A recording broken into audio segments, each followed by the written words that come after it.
In today's video, I will show you 3 different ways to view Wi-Fi password on your Windows computer. First, right click on this start menu, click on this run button, type ncpa.cpl,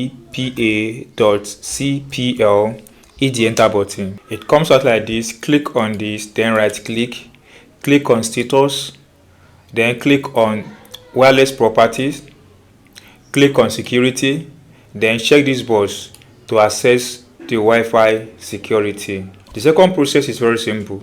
Come to this place, click on it, then click on this arrow, click on this, you see the Wi-Fi here, right click on it, click on property. It comes out like this.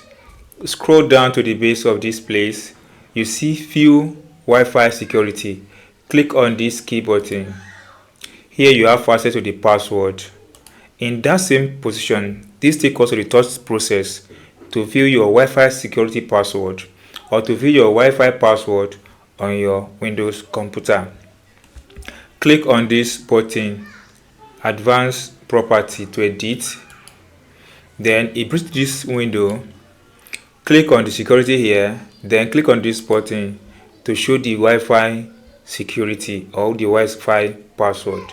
So that's all, guys. You've been able to view Wi-Fi password on your Windows computer without any problem. So if you enjoyed this tip and if you're not subscribed, please subscribe for more updates like this. See you soon, guys, on my next video.